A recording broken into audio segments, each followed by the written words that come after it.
Langit sore di desa Karangjati mulai memerah, seolah menyimpan murka yang tak terucapkan. Jalanan tanah becek setelah hujan, namun seorang gadis muda tetap melangkah dengan nekat. Namanya Laras, usia 19 tahun, baru lulus SMA, dan kini mencari kerja demi bisa bertahan hidup. Setelah ibunya meninggal setahun lalu, desa ini asing baginya, tapi kabarnya kepala desa baru sedang membuka lowongan sebagai asisten rumah tangga di rumah dinasnya. Rumah kepala desa Mahendra itu megah tapi sepi. Katanya, istrinya meninggal muda dan belum pernah menikah lagi. Bisik seorang ibu warung saat Laras bertanya arah. Laras hanya mengangguk. Dalam hati ia merasa aneh, tapi rasa penasaran dan kebutuhan lebih besar dari ketakutannya. Rumah dinas itu berdiri megah di atas bukit kecil. Halaman luas, gerbang besi tinggi, dan tanaman perdu yang tumbuh tak beraturan. Saat Laras mengetuk pintu, tak ada jawaban. Tapi pintu terbuka sedikit. Entah karena angin atau sesuatu yang lain. "Permisi," panggilnya pelan. Suasana dalam rumah itu sunyi. Aroma dupa samar menyelinap dari sudut rumah, dan hawa dingin menyergap tubuhnya. Baru beberapa langkah masuk, terdengar suara berat dari atas tangga. "Kau Laras ya?" Seorang pria berdiri di ujung tangga, mengenakan kemeja hitam dan sarung, kepala desa Mahendra. Wajahnya tampan untuk ukuran pria 40-an, namun sorot matanya dingin. "Iya Pak, saya datang untuk melamar pekerjaan." Dia tersenyum tipis. "Kau tepat waktu. Malam ini malam istimewa." Laras menunduk, tak mengerti maksudnya. Mahendra menyuruh Laras masuk ke salah satu kamar untuk beristirahat. "Kau akan mulai bekerja besok pagi. Tapi jangan buka pintu yang ada di ujung lorong belakang rumah ini. Itu ruangan pribadi." Laras mengangguk, meski perasaannya tidak enak. Malam menjelang. Laras sulit tidur. Suara gemerincing lonceng kecil terdengar dari lorong belakang. Rasa penasaran menggerakkannya keluar kamar. Dia berjalan pelan menyusuri lorong gelap itu, mengikuti suara yang terasa semakin menggoda. Pintu di ujung lorong terbuka sedikit, padahal tadi jelas dikunci. Dari celah pintu Laras melihat sebuah kamar ritual. Lantainya dipenuhi lingkaran merah, lilin menyala mengelilingi sebuah tubuh perempuan, telanjang, pucat, dan mati. Mayatnya tersenyum tipis, seolah masih menyimpan kenikmatan terakhir sebelum ajal menjemput. Mahendra berdiri di atas tubuh itu, membacakan mantra sambil menyentuhkan jari ke dada mayat. Laras menutup mulut, nyaris menjerit. Tapi sebelum ia sempat mundur, "Siapa di sana?" suara Mahendra membelah malam. Laras terpaku, kakinya tak sanggup bergerak. Pintu terbuka lebar, sorot mata Mahendra menatapnya tajam. Tapi bukan marah, melainkan puas. "Syukurlah, yang berikutnya sudah datang." Laras tak sempat lari. Kepala desa Mahendra menggenggam lengannya dengan kuat, tapi tidak menyakitkan. Tangannya dingin, tapi anehnya Laras tidak bisa melawan. Ada hawa aneh yang mengalir dari sentuhan itu, seperti kabut lembut yang melumpuhkan tubuhnya secara perlahan. "Aku sudah memperingatkanmu," bisik Mahendra pelan. Suaranya bukan ancaman, lebih seperti mantra. Laras ingin menjerit, tapi suaranya tertahan. Tubuhnya menggigil saat Mahendra menutup pintu ritual dan membawanya kembali ke kamarnya. "Tinggal di rumah ini butuh kesetiaan dan pengabdian. Banyak yang tak bisa kau fahami, tapi waktumu akan datang." Katanya menatap Laras seakan ia bukan gadis biasa, melainkan sesuatu yang lebih berharga. Malam itu Laras rebah di tempat tidur tua, namun tubuhnya sulit beristirahat. Suara dari dinding, rintihan perempuan yang pelan, namun menggoda, menghantui tiap detik. Sesekali terdengar suara desahan, terlalu nyata untuk hanya ilusi. Laras bangkit, mencoba mencari sumber suara, tapi kamar itu kosong. Ia mendekati dinding yang memisahkannya dari lorong kamar ritual tadi. Tempelkan telinga, desahannya jelas. Dan tiba-tiba, terdengar bisikan halus. "Kau selanjutnya. Kau akan tahu kenikmatan yang kubayar dengan darah." Laras terjatuh. Nafasnya tercekat, tubuhnya panas, meski malam dingin menusuk. Di luar kamarnya, Mahendra duduk bersila di ruang tengah, dikelilingi dupa dan sesajen. Di depannya, foto-foto perempuan muda. Semuanya mantan asisten rumah tangganya. Semuanya dinyatakan hilang. Di antara mereka, kini ada foto Laras, sudah dicetak, ditaruh di atas lilin merah. Dia bergumam dalam bahasa Jawa kuno. "Nyawane tak leboke, awakku tak gawe sesuk. Awakmu dadi perantara kekuasaanku, lan rohmu dadi kesenanganku. Dengan nyawamu, tubuhku akan kuat besok. Kau akan menjadi perantara kekuasaanku, dan rohmu menjadi kenikmatanku." Sementara itu, Laras mulai mengalami mimpi aneh. Dalam mimpinya, ia berdiri telanjang di tengah ruangan ritual. Mahendra mendekatinya, tubuhnya menyala merah. Laras tidak takut, tubuhnya justru terbakar oleh gairah yang tak ia mengerti. Mayat perempuan yang tadi ia lihat, kini tersenyum dari sudut ruangan. Kenikmatan yang kau rasakan malam ini adalah awal penderitaan yang tak akan pernah selesai, kata suara itu dalam pikirannya. Laras terbangun dengan tubuh basah oleh keringat, tapi tubuhnya juga merasa aneh, seolah disentuh seseorang sepanjang malam. Padahal ia sendiri. Di bawah kasur, ia menemukan setangkai bunga Kamboja, basah dan berlumur darah segar. Pagi menjelang di desa Karangjati. Kabut belum mengangkat dari halaman rumah dinas, tapi Laras sudah terjaga, duduk pucat di atas ranjang. Ingatannya tentang malam tadi masih kabur, antara mimpi dan nyata. Tapi rasa aneh di tubuhnya masih tertinggal. Hangat di bagian dada dan perut, seperti baru disentuh oleh sesuatu yang tidak kasat mata. Ia menatap bunga Kamboja berdarah yang ditemukannya semalam. Kini warnanya berubah kehitaman, dan di bawahnya ada secarik kertas kecil, bertuliskan dengan tinta merah. Tubuhmu milik desa. Darahmu adalah jalan pembuka kekuasaan. Jantung Laras berdegup cepat. Ia melangkah keluar kamar, ingin menanyakan segalanya pada Mahendra. Tapi rumah itu kosong, sepi, sunyi. Namun pintu ritual kini terbuka sedikit. Dengan hati-hati Laras mendekatinya.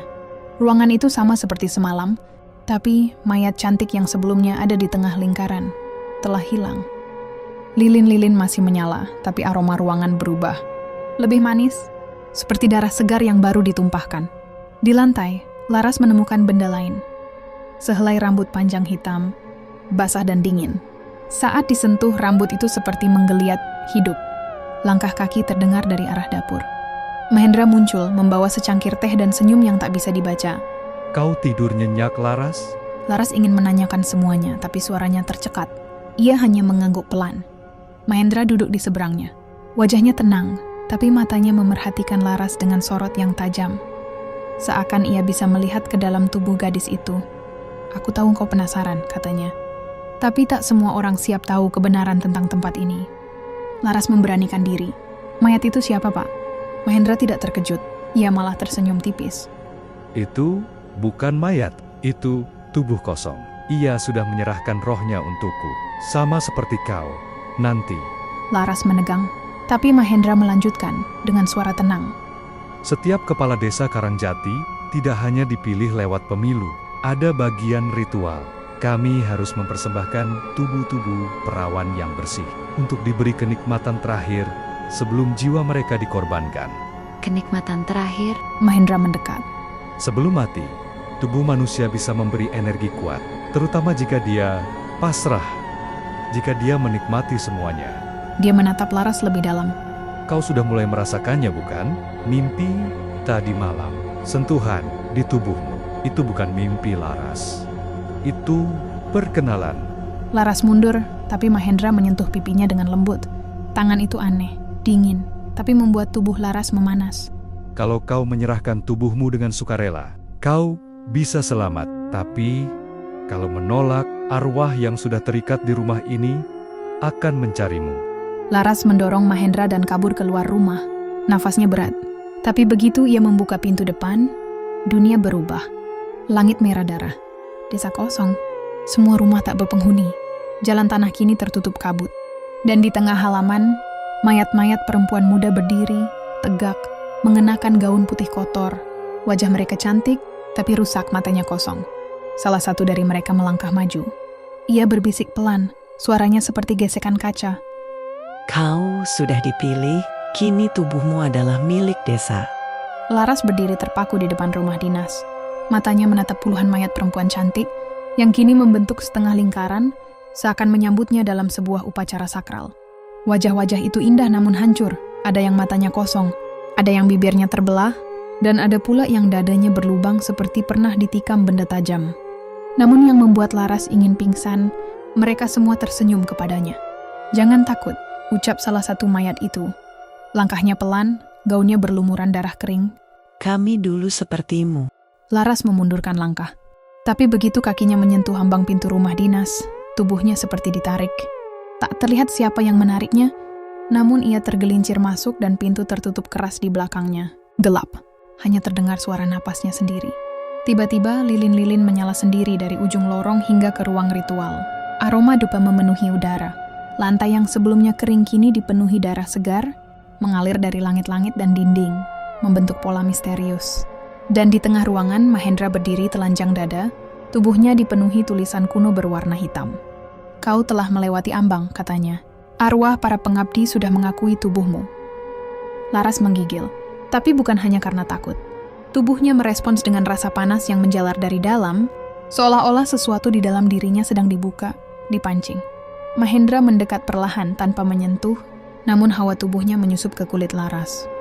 Gadis itu tak sanggup melawan. Tubuhnya bergetar hebat, antara takut dan terangsang.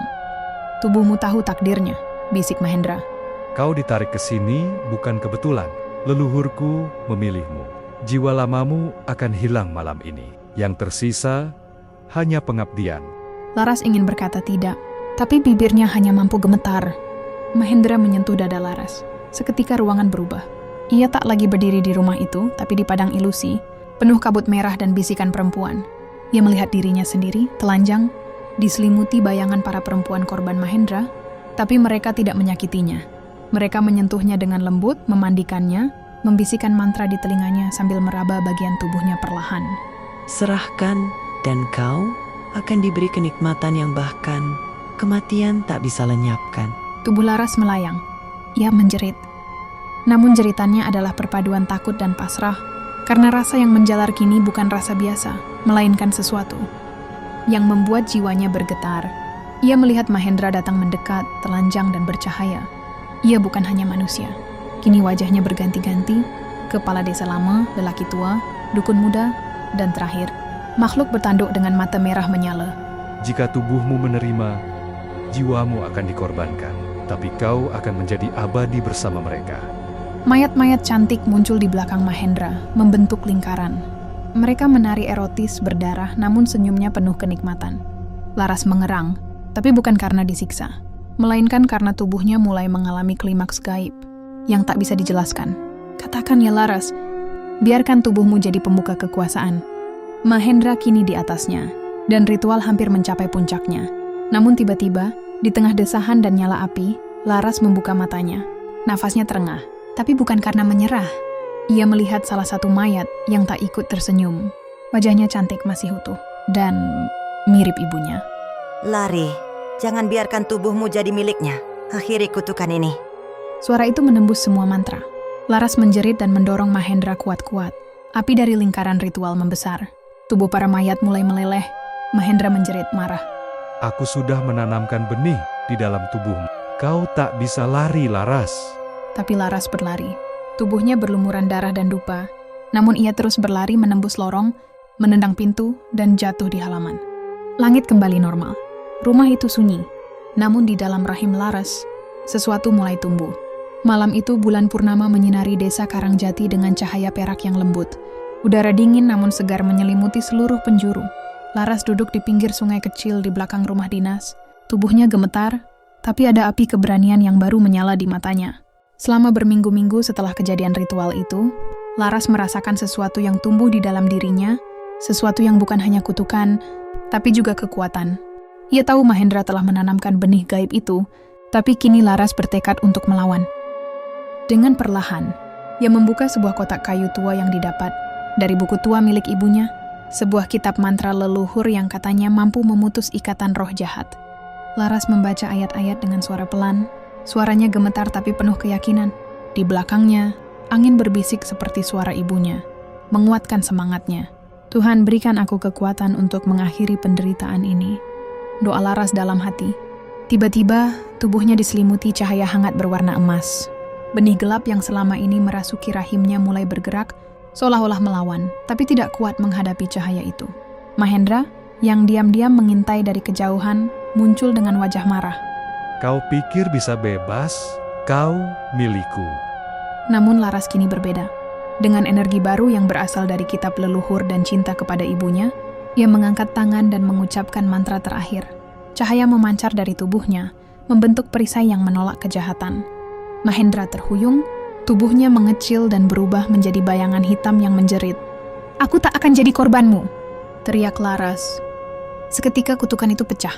Mayat-mayat cantik yang dulu menakutkan, kini berubah menjadi sosok. Wanita-wanita lembut yang tersenyum damai, memandang Laras dengan penuh syukur. Mereka menghilang satu persatu diselimuti cahaya putih. Desa Karangjati kembali normal. Tanah yang dulu kering kini subur. Rumah-rumah berdiri kokoh dengan aura damai. Laras merasakan kekuatan baru di dalam dirinya bukan sebagai kutukan, tapi anugerah. Ia telah mematahkan rantai gelap dan membebaskan jiwa-jiwa yang terperangkap. Di pagi hari, penduduk desa berkumpul dan mendengar cerita keberanian Laras.